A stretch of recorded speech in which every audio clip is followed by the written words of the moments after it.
All right, everyone. Hello, good morning, good afternoon, good evening, wherever you are in the world. My name is Jason Levine, and thank you so much for joining me today on the audio video masterclass here on behance.net/live, behance.net/Adobe Live, YouTube, and Twitter Periscope. Always great to see you all.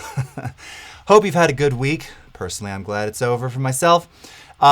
But we're going to cover a topic today which keeps coming up, and it's something that I've touched upon in several masterclasses, but this is a full 50 plus minutes dedicated to the concept of maximizing loudness. Loudness and punch for the audio in your video, or just your audio in general. And it's something which, if you're not doing something at the final stage of your mix to really glue everything together and just make it significantly louder and a bit more present, then you're losing out. You're missing out on potential audience and engagement, because that's, well, having something that's just maximized and extremely loud is just kind of the way that stuff is delivered today. And if you're not doing it, you're just not going to get the same level of engagement, because you're not going to hold people's attention as long. So I'm going to cover a bunch of different fundamentals along the way. This is going to get pretty technical, pretty nerdy. We're going to focus on a lot of panels that have a lot of data and numbers in them, but hopefully all in an effort to really illustrate and help you understand this concept of how you make things louder. And again, we're going to kind of cover the differences between peak loudness versus average loudness versus the way that you perceive loudness. I'll talk a little bit about normalization, and again, kind of identifying and isolating peaks to see how there's ways that you can tweak things in advance of adding effects like compression or limiting, or one of the ones that I listed in the description, brickwall limiting, which is really that final step, that final stage in the mastering chain that really allows you to deliver something that just punches your audience right in the face, figuratively speaking. So as always, if you are wanting to follow the chat, that is happening over at behance.net/Adobe Live. So as always, great to see you all. A couple of quick hellos before we get started here. Wade Acuff, Missy Kebs, Samuel S., hello. We've got Chris Hahn and Desiree and Digit Media. Nice to see you. Jörg McAllis from Cologne, what's up? Chris Del Rossi, how are you doing? Aristocrat Nana Barima, Quadwo, nice to see you. Leonardo Favoretto, what's up? How are you? Punch and loud, good. All right, and then we've got Deborah Oliveira and Anissa. What is up, Anissa? Great to see you. Monica Kana, Anthony Villa, what's up, man? Jennifer Thompson, Cornell, RB, and Margaret, great to see you all.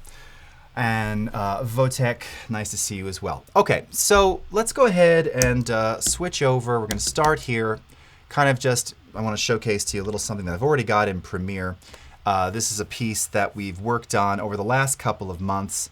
And this scene has already been, we already mixed this. In fact, we did a whole session on mixing dialogue for picture. And this is kind of the mixed version that we ended up with after that masterclass. You can even see that I named it here, mixed, up in the title bar.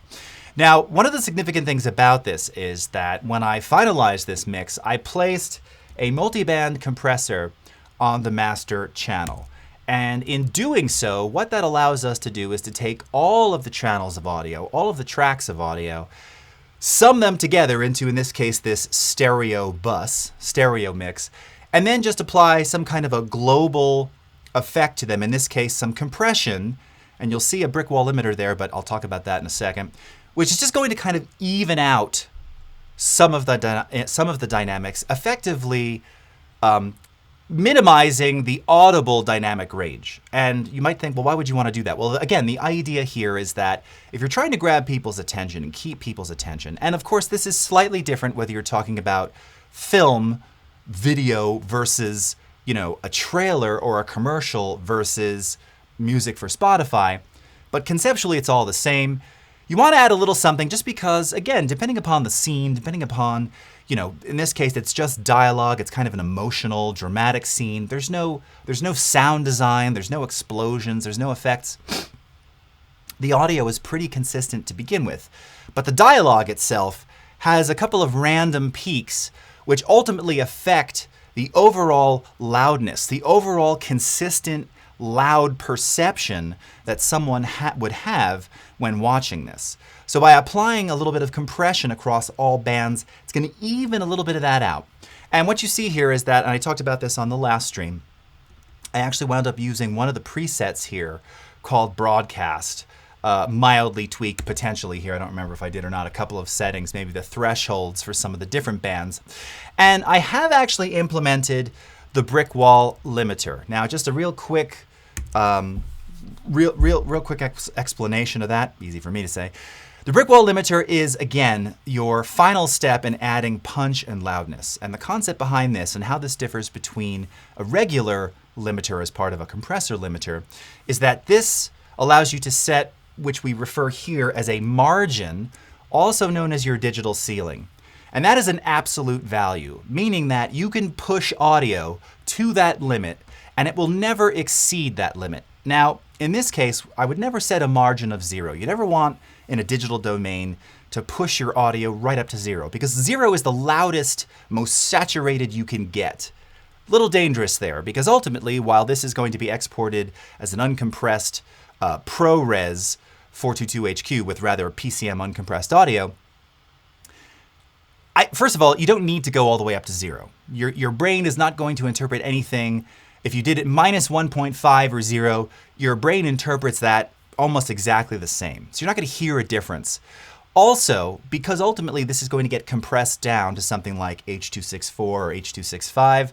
Some of you may have seen earlier, was it this week, where they now have announced the H.266 standard? So much going on. It'll take a few years before that gets implemented, no doubt. But whereas here I have the margin set at 0 because I'm not really giving this any additional boost.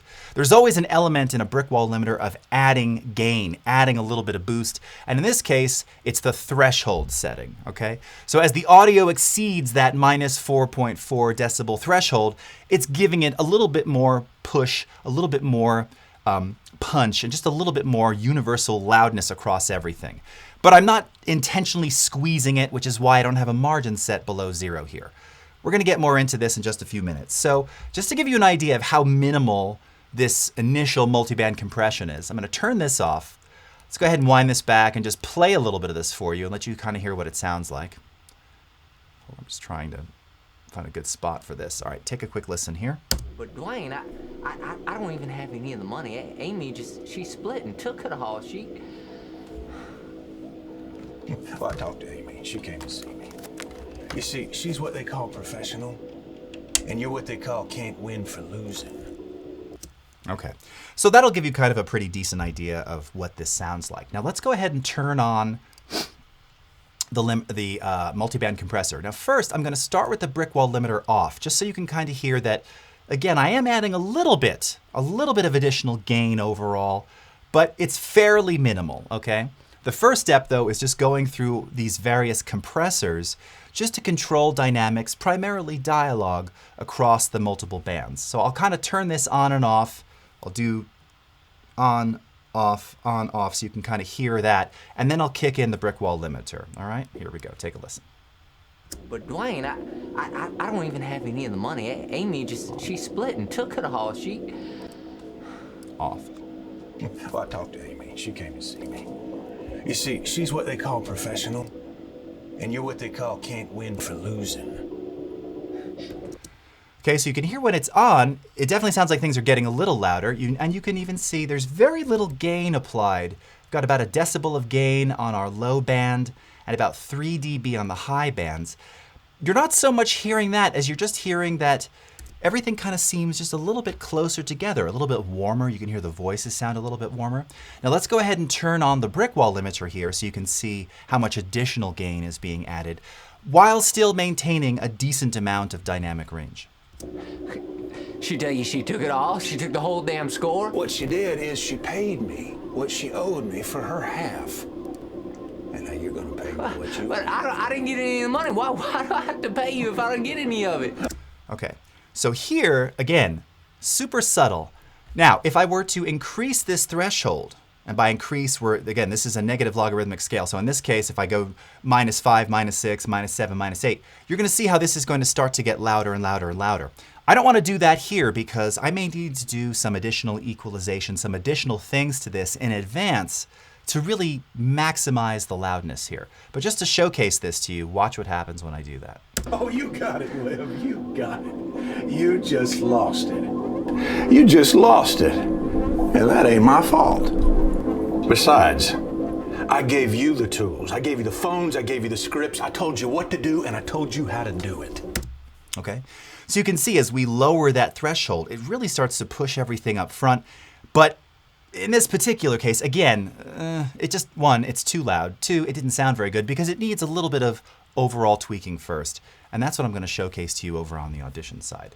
But using this multiband compressor on your master fader with the broadcast preset and a very minimal amount of brickwall limiter here can just do a nice little kind of lift, bring everything together before you go into a more a specific mastering process, or again, trying to add a little bit of limiting after all of this has been mixed down together, all right? So I've already done that. Let's go over to Audition here. Gonna just check our comments and see if anybody's saying anything. What's up? Mohil Islam from Bangladesh and Martha from Michigan. Tari from Zimbabwe and Amos. Cornell, I hate that ads are always louder than TV shows. It grabs attention but annoys at the same time. So very true, and you know, unfortunately, that's just the way it is. And every time I hear that there's more standards for loudness, I barf on myself because it's nonsense. Yes, in broadcast TV, technically there is, but we still have this problem, right? You still notice that ads are 10 times louder than like a sporting event or something else. And then of course, anything that's web-based or streaming based, like Netflix or Hulu or anything like that, I mean, it's all over the map because they don't have the limitations that you have in broadcast TV. So I'm less concerned about broadcast TV these days and just more about grabbing attention, right? If everything were consistently loud, that would be great. The problem is the stuff is still all over the place. And the same goes for music on Spotify and Apple Music and everywhere. They have standards where if you enable their, unify listening levels, they will try and output at a particular loudness level. But the files that go there by themselves, if you don't implement that automatically equalize volume levels, they can be all over the place depending upon when that record was released or whether it was remastered or not, or again, how it was mixed. There's so many different factors that come into play when you're talking about that. Okay, so in this case here, let's take a look now. This is the actual export that I just did. And if you're looking at this waveform, it probably looks, pretty standard to you. Again, because I had that margin set at 0, I wasn't squashing anything down. So you can see that there's a whole bunch of peaks in here that remain kind of untouched. We did add a little bit of boost overall, just to kind of glue things together a little bit more. You can also see that aside from the music here, the dialogue is largely focused in the center. So this is kind of a mono dialogue, stereo music, sound design kind of scene. But the waveform looks a little wimpy. And if we were to deliver this right now, I can just tell you, even by looking at it, it's just too quiet. It's not going to fulfill that grab you and engage you kind of process as it is right now. But that's fine. That's how all initial mixes should look. Now, just to put it into perspective here, if we take, now this is a dialogue scene with some underscore. Here is, I've shown this before, this is one of my tunes called Fear the Q-Tip. So this is the final mix with a little bit of compression, just stereo compression applied at the end, just to kind of, again, even things out a little, all right? And you can see that this waveform looks pretty healthy, right? And you might think, oh, well, that sounds great. It looks great. It's peaking around -3 or so. This is probably a finished track, right? You could deliver this to Spotify and it would sound great. Well, you could, but it would be very quiet because ultimately, with music in particular, here's what the final mastered audio file looks like. Now you might think to yourself, that just looks like distortion. Is that actually real? Yes. Now, again, your movie soundtrack, your movie mixes, dialogue, film mixes, episodic mixes, chances are probably not going to look like this. You're not trying to squeeze them to death. That's not how we consume that kind of content. Music's a little bit different. But there's a significant difference in loudness here. And when we're talking about loudness, it's really important to understand the difference in peak levels. So to illustrate, I'm actually going to use these audio files here, all right? So we're going to talk a little bit about peak, and then we're going to get into a bit of normalization. This is something that people ask all the time, and I want to explain kind of what normalize is to you. So effectively, normalization, what it does is it looks at all of the peaks in your file, and it analyzes and finds the loudest peak. All right. So when you say, I want to normalize everything to -6 dB, also known as -6 dB FS, what that does is it looks at that loudest peak. And let's say the loudest peak was -10. That means that you have approximately 4 decibels of headroom to raise, okay? So it'll go from -10 to -6. And everything globally goes up approximately 4 dB. You're not compressing, you're not adjusting dynamics, you're not controlling attack transients. You're just globally raising everything by a specified amount. If you said normalize to -2, again, if your peak was -10, that means you have approximately 8 decibels that you could raise everything. So everything gets 8 dB louder. And that in and of itself potentially could be enough to give you enough loudness to deliver your track. The problem is, though, is that sometimes you might only have one peak that's at -10 and everything else is at -20. So that 8 decibels, while that's great, now everything is -12, it's not loud enough. And everything's going to sound fairly quiet. And you just have this one stupid peak, which is kind of throwing everything off. So case in point, just to kind of show you, and then we'll get into loudness here. Here is the original mix. I could just play you a couple seconds of this. Fear the Q-tap.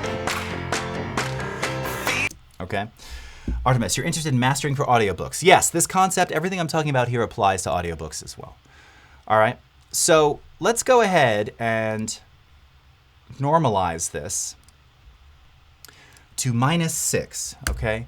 Which again means, and we're going to normalize all channels equally, which means it's going to analyze the loudest peak, and then from that loudest peak, it'll boost or cut it down to -6 dBFS, all right? Go ahead and apply it. Okay, so here's what this file looks like at -6, all right? Now, similarly, here is the mastered file, okay? Now, before we go there, let's go ahead and go up to the window menu here and go into Amplitude Statistics, all right? So this is one of those panels in Audition. I show this all the time. One of the best things that we have going here, something kind of unique to this software as an editor, we're going to go ahead and click Scan, and it's going to tell you everything you need to know about this audio file. So what you can see here is it's going to show you, again, the peak amplitude. So we just normalized to -6, right? So you can see that in this case, the loudest peak was actually on the left channel, all right? The right channel was about, 0.11 dB below at some other moment, at that same moment, indicating here, of course, that this is not mono, that this is in stereo, all right? No clipped samples. You can see that we're in 32-bit depth here. This is telling you the average perceived loudness of around -21. So again, that may have sounded fairly loud just now in the stream. It's not, all right? You can see things like maximum loudness here. It's pretty quiet, all right? And then you have down below what we refer to as the ITU loudness, measured in LUFS, also known as loudness units relative to full scale. So today, 2020, even for the last several years now already, when we're talking about delivering audio content, whether it's tied to video or an audiobook or anywhere, we're not really so concerned about peaks, and you're going to see why in just a second. We're actually concerned about this value here, this LUFS value, loudness units, because this is the overall perception of the delivery of your content. Now, theoretically, this content as is would be broadcast ready for like commercial broadcast because it falls within the -23, -24 LUFS standard, which is utilized here in the US and Canada and EBU. So if this were going to broadcast TV, theoretically, this track is perfectly legit as is, all right? And it's peaking at -6. So if we take a listen to this. Fear the Q-tap. Okay? You can hear what that sounds like. Now keep in mind, we just normalized to -6. So let's take the same track here, and let's now normalize this to -6. Now, if you're unfamiliar with, again, this concept of loudness and how it differs from peak, you might think, okay, well, if I put this to -6, they're still peaking at the same level. Won't they sound the same? What's the answer to that? No. All right, so and you're going to see why. Let's go up here and go to normalize. Oh, before I do that, let's go ahead and scan this so you can see all the values on this file. Okay, so before we do anything, all right, again, this is a mastered audio file for Spotify. Peak amplitude is 0.3 of a dB below 0. That's pretty standard for singles and things these days. I just told you don't need to go to 0. When you're mastering, most of your masters are done to around -0.3. Some are done to -0.2. I do see some that are actually mastered up to 0. 0.3 of a dB below 0, though, it's okay. No clip samples. Now, again, start looking at these maximums, right? Remember before we saw -21? -3. Now, this is measured in the previous scale, dBFS, all right? If we go down, God, perceived loudness, -2.67. What? Super loud. But if we go down here, so we can see that LUFS value, all right, -4.6. So again, this is ridiculously loud. But this is pretty standard today for audio only, something that you'd listen to, again, on Apple Music, Spotify, etc. All right? Pretty standard. It's loud, but not beyond the realm of loudness for most tracks released literally today. All right? Even 2 years ago, this figure was pretty high. 2 years ago, you saw a lot more -8, -7. Now the standards are like -6 to -3. It's crazy how much loudness we're pushing out of tracks these days. So if I go ahead and normalize this to -6 like I did the other, again, you might think, okay, well, so now, because they're both peaking at the same level, shouldn't they appear to be the same? Well, first of all, let's rescan the selection here. All right. So while the peaks are hitting that -6 identically, right, the loudness is almost 14 decibels more than the previous track, because this file's already been completely mastered and maximized, right? So now when I listen to this, it's going to be loud, so, but again, it's peaking at -6, so it's not going to blow your speakers out, but take a quick listen. Fear the Q-tip. Whoa. Super, super loud versus this. Fear the Q-tip. Okay. Quite a difference there. Now you may have just thought to yourself, wow, the first one though, that sounds too loud. Well, yes, when you're A-Bing these two, you weren't ready for it. You wouldn't listen to it necessarily that loud. You turn it down. It's already mastered extremely loud, right? So what this is illustrating to you is that the peak value is irrelevant, right? It's fine, yes, you want to make sure, again, for broadcasters that you have a certain peak level that's maintained. And most of that has to do with when you're going to compressed file formats, there's always peaks that escape. They're recompressing and relimiting everything anyway, but they want to make sure that things fall within a certain range. But more importantly, it's about that program loudness, the overall way that we perceive everything playing back simultaneously to create a continuous soundscape of audio. That's what loudness is, right? So if we go back to our video soundtrack here, all right, now you can see that we've got a lot of work to do. We're going to go ahead and scan this. Let me go back to the chats here. Wade, did I hear Fear the Q-tip in that clip? Yes, you did. Fear the Q-tip, available now on Spotify and everywhere else. By the way, you want to look for Fear the Q-tip remix. There's a version that I released. That's the version, it's got an April release date. There's a version that I released last December. Doesn't have remix in the title. Don't listen to that one. It's one, significantly quieter. It was a mastering error. User error on my part. The wrong thing got delivered. It was a drag. Anyway, I wound up re-releasing a remix version, completely remixed and remastered. Look for that one. Michael Benedict, does this type of mastering risk flattening the overall sound, depleting the original three-dimensionality of the original master, or is this mastering specific to mass media delivery?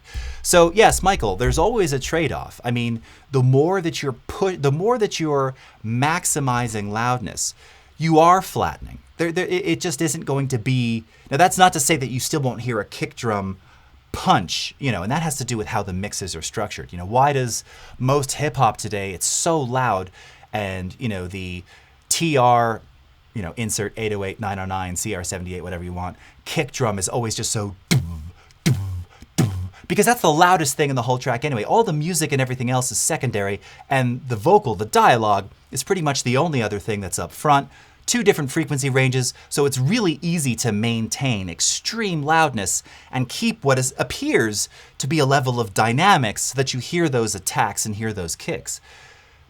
Having said that, if you actually listen to the track and analyze it like this, you'll see that everything, there really is no dynamic. There's no dynamics. You can still hear when there's other things going on.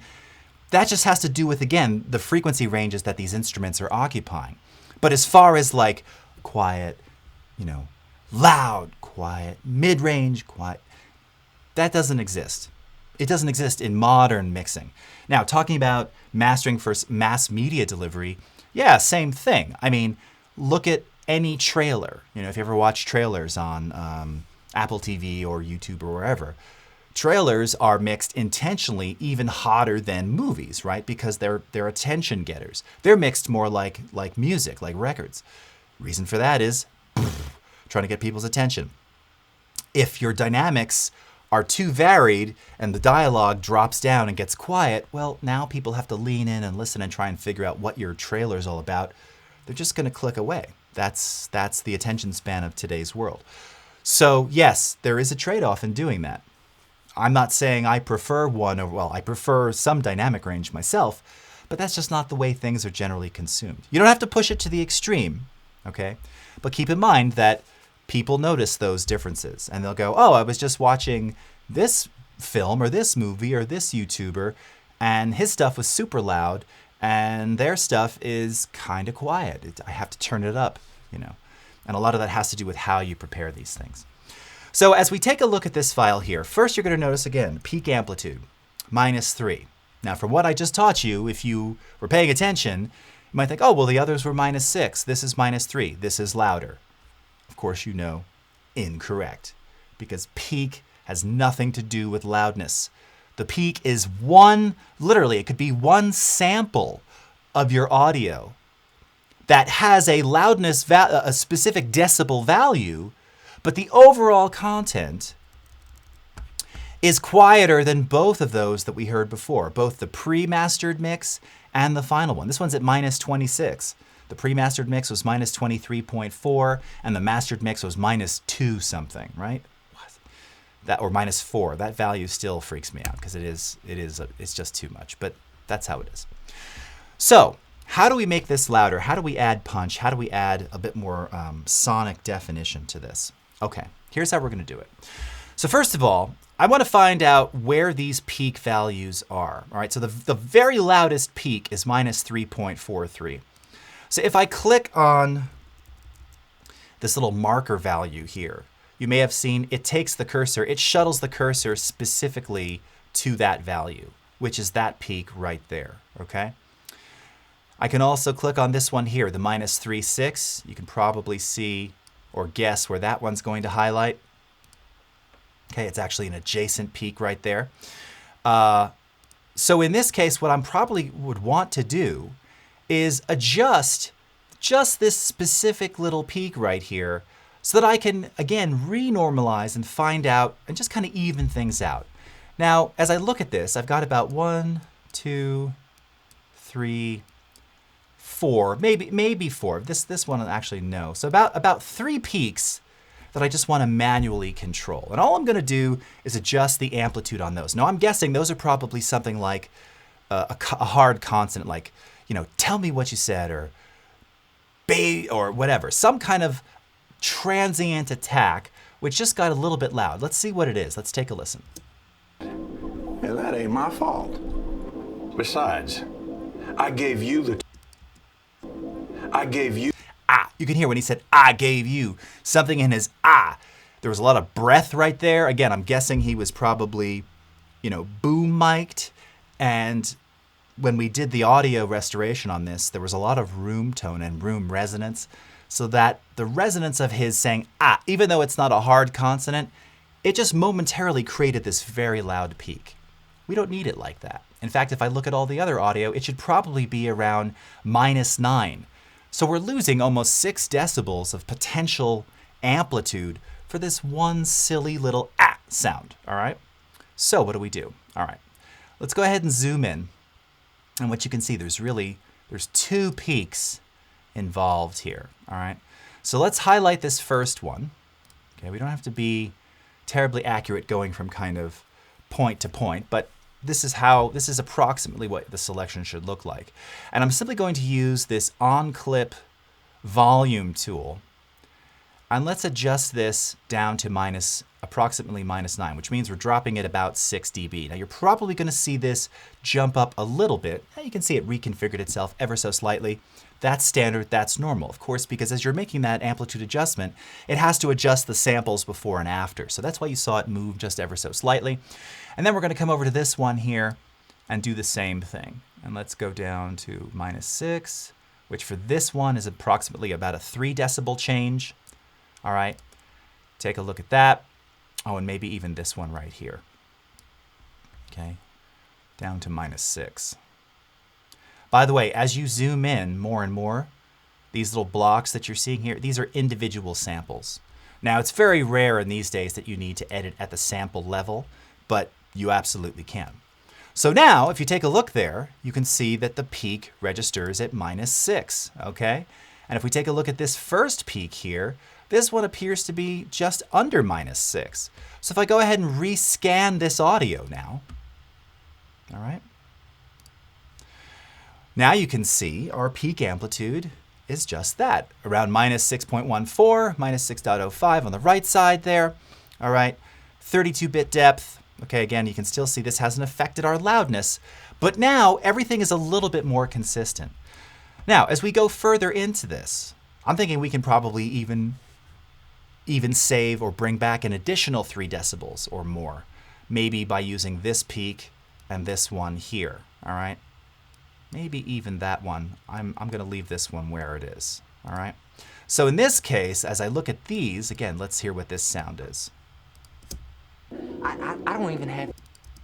I don't even have. If you do that in front of your hand, you're going to feel this like little burst of air. And for whatever reason, again, that momentary transient snuck through and caused this sort of out-of-band peak.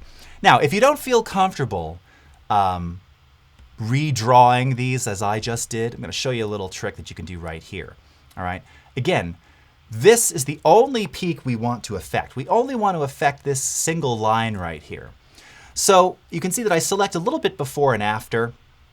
What we're trying to do is achieve around a -9 peak here. I'm going to go up to Effects, Amplitude and Compression, and choose the hard limiter. All right. Now this is also a brick wall limiter or a ceiling limiter. Here, what we're going to do is we're going to set a maximum amplitude. So what that's going to do is it's going to say when a signal exceeds -9. Oh, where did I say I want this to go? I want it to go to -6. When a signal exceeds -6, bring it back down to -6. Nothing will exceed -6 decibels now. The only audio that's exceeding -6 is this one little peak right here. And then what you want to make sure, though, is that you're not adding any input boost. We're not trying to make anything louder. We're just trying to squeeze down this one little attack. We're going to leave the look ahead and release time as they are at their default. Go ahead and click Apply. All right. And right away you can see it's now right at -6. Okay. Restored to where it needed to be. All right. And here, what was I saying before? We can probably even get these to -9. So let's go ahead and do that. Let's do -9 instead. Repeat, hard limiter. Let's go to -9. All right. And we're going to do the same for this one here. -9. Again, it doesn't change any of the audio around it. Okay. I'm going to zoom in so you can really see how it's not going to affect anything but this single peak right here. Let's do the same thing. -9. All right. And let's get one more right here. Now, I'll be honest with you. I personally redraw these because, again, I'm just a little more meticulous about that. But as I mentioned, if you don't do any input boost, it's not increasing the amplitude of anything else. All right. So it's pretty non-destructive. And you can also make a smaller selection. So like right here, again, repeat last command, hard limiter, apply, boom, there we go. All right. Everything looks pretty good. These, I got a couple little peaks right here. You can see Those are going to maybe around -7. That's fine. Let's go ahead and scan now. All right. And now what we've done, remember we started around -3. We've effectively brought back 4.5 decibels of amplitude just by fixing 4 little peaks that were just basically screwing everything up. So what that means now, that if we wanted to globally normalize everything to give everything just a little overall volume, I can just do that with the on-clip volume tool here, right? Now we can make this waveform even healthier, okay? Now I'm going to leave it, and in fact, I'm going to renormalize to -6. I like to typically mix everything to around -6 with dynamic range, and then start adding a limiter from there. You do want a little bit of headroom in advance. If I say normalize this all the way up to 0 and then apply the limiter, theoretically it means that we have to do sort of less limiting to some degree, but it can also have diminishing returns, particularly with dialogue. So give yourself some headroom in your digital domain before you start adding limiting effects, all right? Now, as mentioned, loudness maximizing in Punch is really one element of mastering. It's not the only thing you're going to do, and I'm not going to cover all of the mastering things here. We've done that on some other masterclasses. I also have my Audio 101 series where I go into large detail on a mastering audio chain. But again, just to give everything a bit more of that punch and loudness, I'm going to show you how we're going to do that now, all right? Yes, we are pruning the little audio bonsai, Cal. I like that. Very cool. All right. Just checking chats. Okay, good. All right. So let's come over to our effects rack here, and we're going to go into our effects chain. And the first thing we're going to do, let's do this. Actually, I'm going to stick this in slot 2, is we'll come up and we could theoretically here use the Multiband Compressor. Now, you all know, if you've watched me before, I'm a big fan of third-party plugins. So for actual mastering limiters, brickwall limiters, I have a couple of favorites. I'll just show them. I'm not going to use them. I'll go with our native ones here. But I've shown this before, the Waves L2. This is a really classic. It's called the Ultra Maximizer. The name kind of says it all right there. And it's very simple, right? Threshold, right? So as you drop that threshold, it's going to increase loudness, your output ceiling, and then you have your release time here. You don't need an attack in this case on this particular one. It's auto attack. And depending upon the settings here, if you've got it in arc mode, that's effectively an auto release as well. Quantization, bits, dither, and shaping. Pretty simple, pretty straightforward. Again, I cover this more and what all those mean in the mastering tutorial. There's also another really popular one that I recommend if you're looking for really good sounding sort of finalizers. There is also something called the TC Finalizer. This is another one, the LL3 Ultra Stereo Maximizer. It's just a modified, slightly different version of the L2. Has a different sound, has all the same parameters, it sounds different. They even have some of the same named presets, but this one sounds different. I use these two a lot. There's a couple other ones in here.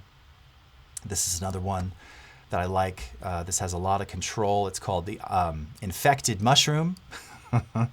The Pusher, which is kind of funny. This one gives you slightly different controls, as you can see. You have a bit more control, not only over push, and in this case you can use like a clip style limiting or a more traditional style brick wall limiting. But it also gives you control over stereo image. You have sort of high body, a sort of mid EQ, and then a tuned low frequency boost. So this is kind of a combo equalizer, compressor limiter. You can also see you even have a setting here, a slider for dynamic punch. So this can allow you to do some pretty cool things and really kind of color the sound in different ways, again, for different style deliveries. Maybe I'll play a little bit of a couple of seconds of this for you here. Now in this case, of course, we don't really have anything tuned that we're concerned about.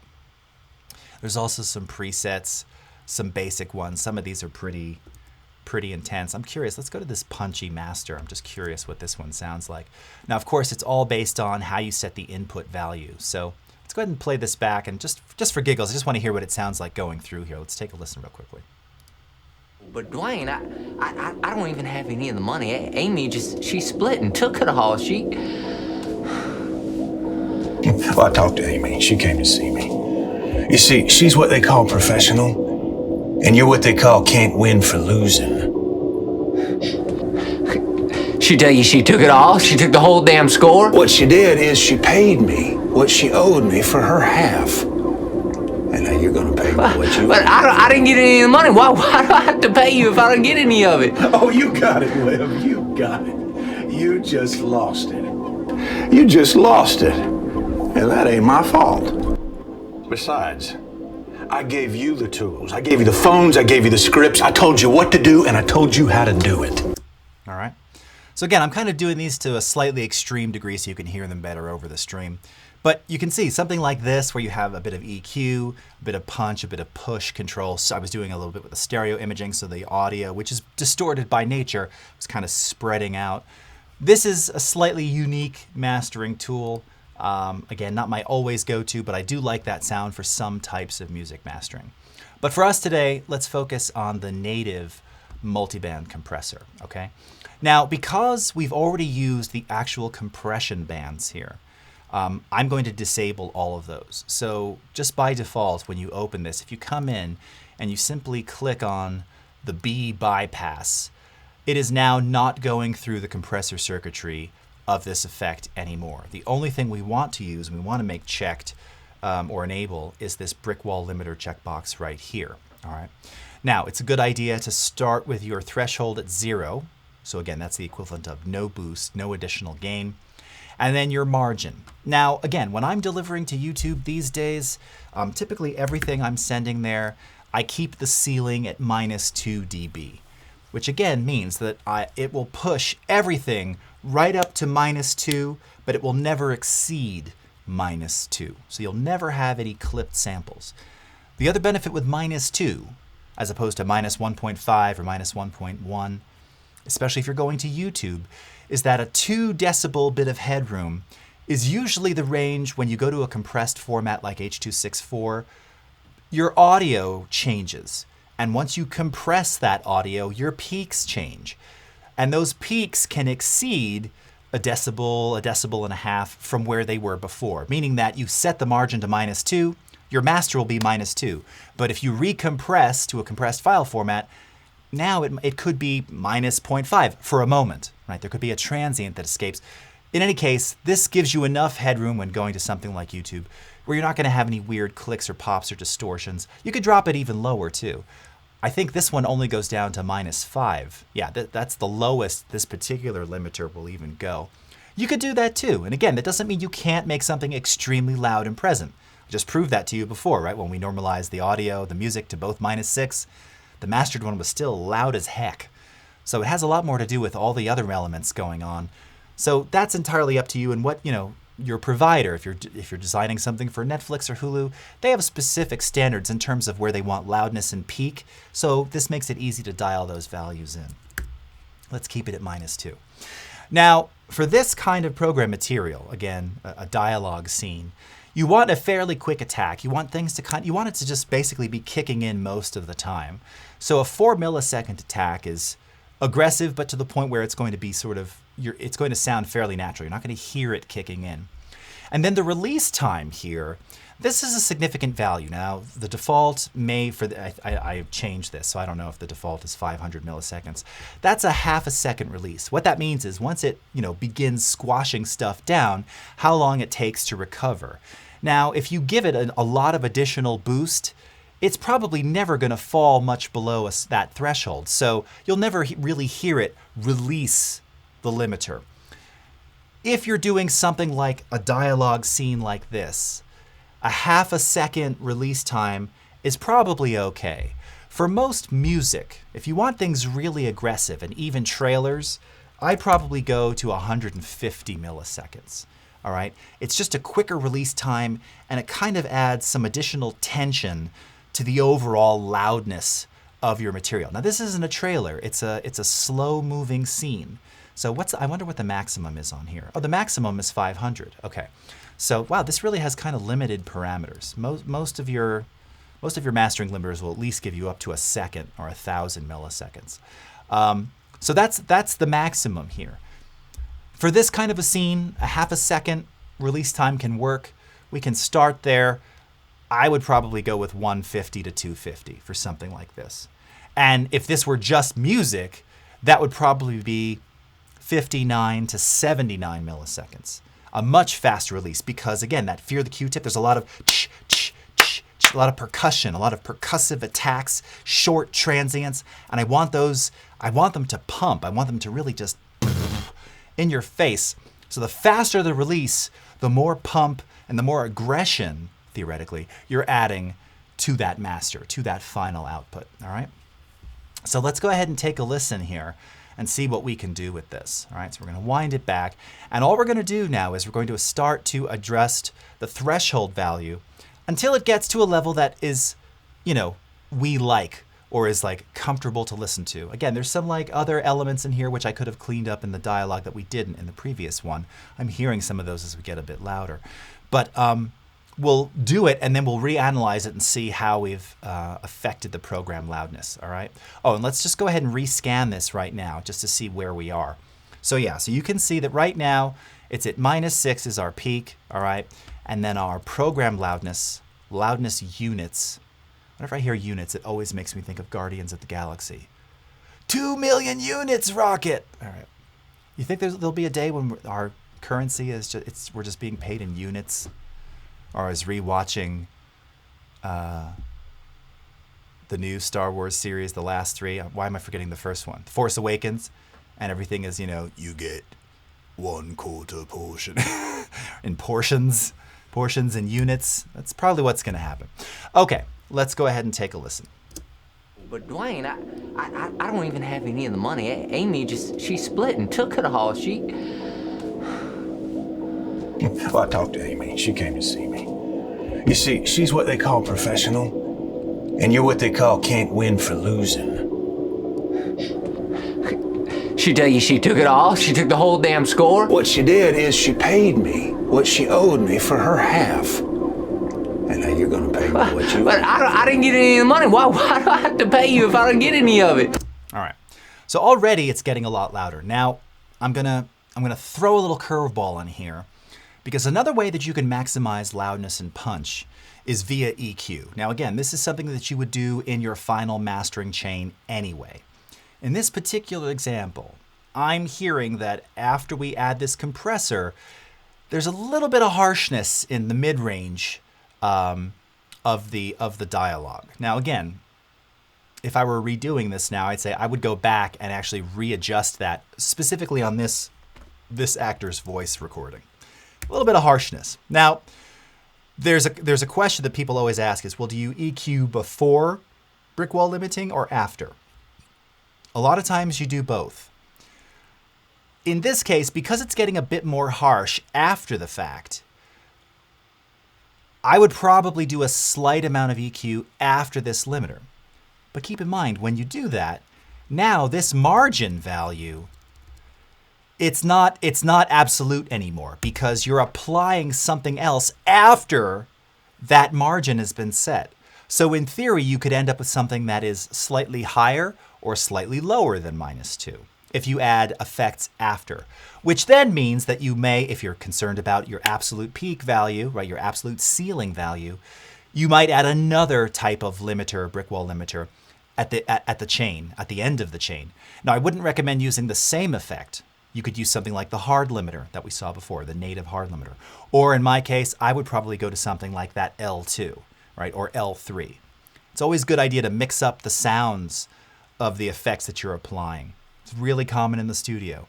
It's a couple, you know, with everyone doing recordings and like remixes, Sheltered from Home. I saw a great remix of a Doobie Brothers track. And I don't remember the mix engineer's name. It was it Listen to the Music? No, it wasn't Listen to the Music. I'm forgetting which track it was, but on his master fader, he started, and initially he added like the standard SSL 2-channel compressor, which is also known as the record maker. Then he added some EQ. Then he added a brickwall limiter. Then he added another EQ in the chain, and then he put in another analog limiter in there. Totally standard, totally normal, and the whole track just comes alive. So I might start by coming in here. Let's just do this around minus 12. All right. And I'm just going to pull up our parametric EQ. All right, let's flatten this out, go into full reset. I'm going to start with our mid-band right here, fairly narrow. And I want to listen here and see if I can kind of find where I'm hearing that harshness, all right? And now you're going to pay me what you... But I didn't get any of the money. Why do I have to pay you if I don't get any of it? Oh, you got it, Liv. So it's right there, around 2,500 hertz. So I'm going to just pull this down, all right? You got it. You just... And now you're going to pay me what you... But I didn't get any of the money. Why do I have to pay you if I don't get any of it? Oh, you got it. And now you're going to pay me what you... But I didn't get any of the money. Why do I have to pay you? All right, let's kick it back in. But I didn't get any of the money. Why do I have to pay you if I don't get any of it? All right. So by minimizing that 2,500 hertz at around 3.5 dB, while you might say to yourself, oh, well, now haven't we just quieted it by 3.5 dB? Well, yes, theoretically, yes, we did quiet that specific frequency and some of the adjacent frequencies. But in fact, by minimizing some of that harshness, because now you're actually emphasizing a bit more of the low end there, it's actually feeling almost in some cases a bit more present, a bit louder, because now we're feeling a more warm, full-bodied sound versus this upper range harshness, okay? Now, again, as you play back, you may go, well, we need to add back a little bit more warmth in here. She tell you she took it all? She took the whole damn score? You know, and you could do something like add an additional EQ. Again, it could be a different one here, so let's go ahead and do that. Let's choose one of my, again, this is one of my third-party faves, the Manny American. Does this have full reset too? It does. Oh, but it's not fully resetting. Hold on, let's see, there we go. There we go, all right. Add a little bit of warmth back in here. Let's take a listen here. What she did is she paid me what she owed me for her half. And now you're going to pay me what you... But I didn't get any of the money. Why do I have to pay you if I don't get any of it? Oh, you got it, Liv. You got it. You just lost it. You just lost it. And that ain't my fault. Besides, I gave you the tools. I gave you the phones. I gave you the scripts. I told you what to do, and I told you how to do it. All right. So I just added back in there a little bit of warmth, okay? Now, again, if we wanted to give this even just a little more boost or to ensure that we stay at -2, I could come in here, theoretically, and go into something like the hard limiter, set this to -2, no additional boost, and now... But I don't have the money. But I don't care. Of course, I have to go to a quieter section there. It will now never exceed -2. And we're not boosting anything else, but it's just going to catch any of those additional peaks that may have escaped through because we did a little post-limiting EQ right here. It's going to ensure they stay at -2. So let me just turn it off. Let's see how we did. Let's turn that off. I'm going to go ahead and apply this. All right. Now look at that already. That's a healthy looking waveform. And if we scan the selection, all right, you can see that by doing those EQ changes, it's now the peak is -1 and -0.83, still okay, no clip samples.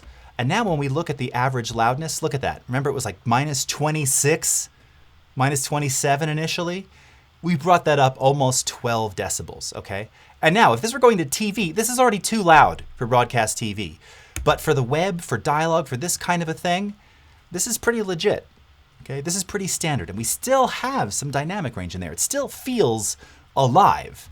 Now, let's undo that, put the hard limiter back in there, right?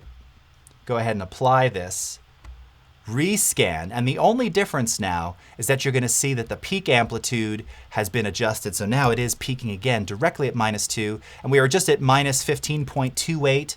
So the change, again, 0.05 dB, you're not going to perceive that difference at all. All right. So louder, more present, more in your face, more punchy. This is one of the final steps that you're going to use before you deliver to YouTube. And you should be doing this before you deliver to YouTube, before you go to Instagram, before you go to Twitter, anywhere. Adding just that final step of a bit of loudness. Now again, if you want really the proper concept of a mastering chain, we're going to use compression and EQ and limiting and brickwall limiting and maybe some stereo expansion and some other things. I highly recommend you check out some of the previous master classes that we've done here, or you can go to my Audio 101 series on Jason Levine video on YouTube, and I have a whole 1-hour class specific on mastering, and then additional 1-hour classes on compression, on limiting, and then using all of these things together. So looks like, just checking here if we've got any more additional comments. No, I'm not really seeing much poking through. Stephanie's here. What is up? Working and editing 5 commercials, upcoming productions. Oh, very nice. You're getting a new computer at the end of this month. Microsoft 13.5 Surface laptop. Oh, Steph, that's awesome. Someone was just telling me yesterday, someone I know just got one of those. So hope you enjoy working with that. All right, my friends. So until next time. Now, back next week, I'll be back on doing the masterclass here. We're going to do a combination video audio scoring session. You may have noticed that I changed around the studio a bit and modified some things. Got all the cool keyboards in there. The Moog is over there, so we're going to be doing some of that. So until then, have a great rest of your morning, afternoon, evening, wherever you are in the world, and we'll see you again next time. Take care, everybody. Bye-bye.